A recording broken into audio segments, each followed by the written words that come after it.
ഇന്നത്തെ ട്യൂട്ടോറിയൽ സെഷനിൽ നമ്മൾ ഈ ഒരു ഫ്ലവറാണ് വരയ്ക്കുന്നത്. എങ്ങനെയാണെന്ന് നോക്കാം.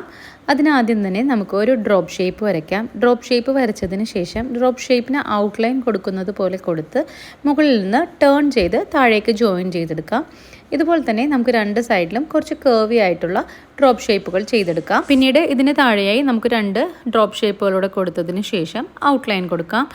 അടുത്ത പെറ്റൽസുകളായി മിക്സായി പോകാതിരിക്കാൻ നമ്മൾ എപ്പോഴും ഒരു പെറ്റൽ കഴിഞ്ഞതിന് ശേഷം ഔട്ട്ലൈൻ കൊടുത്ത് ചെയ്തെടുക്കണം. സെക്കൻഡ് ലെയറിൽ കുറച്ച് വൈഡ് ആയിട്ടുള്ള സെമി സർക്കിൾ ആയിട്ടുള്ള പെറ്റൽസുകളാണ് കൊടുത്തിരിക്കുന്നത്. അതിനുശേഷം ഇതിനൊന്നുകൂടെ ഔട്ട്ലൈൻ കൊടുത്ത് പോയിൻറ്റഡ് ആയിട്ടുള്ള പെറ്റൽസുകൾ കൊടുക്കാം. പോയിൻറ്റഡ് ആയിട്ടുള്ള പെറ്റൽസുകൾ വരയ്ക്കുമ്പോൾ വലിയ സൈസിലാകാതെ കുറച്ച് പതിഞ്ഞു നിൽക്കുന്ന രീതിയിലുള്ള പെറ്റൽസുകൾ വരച്ചെടുക്കാം. അതിനുശേഷം ഇതിന് ഔട്ട്ലൈൻ ചെയ്ത് നമുക്ക് ഡാർക്കൻ ചെയ്തെടുക്കാം. ഇതുപോലെ ഡീറ്റെയിൽ ആയി ഹെന്ന ഡിസൈനിങ് പഠിക്കാൻ താല്പര്യമുള്ളവർക്ക് ഓൺലൈൻ ക്ലാസ്സുകൾ അവൈലബിൾ ആണ്. ഇൻട്രസ്റ്റ് ഉള്ളവർക്ക് DM ചെയ്യാം.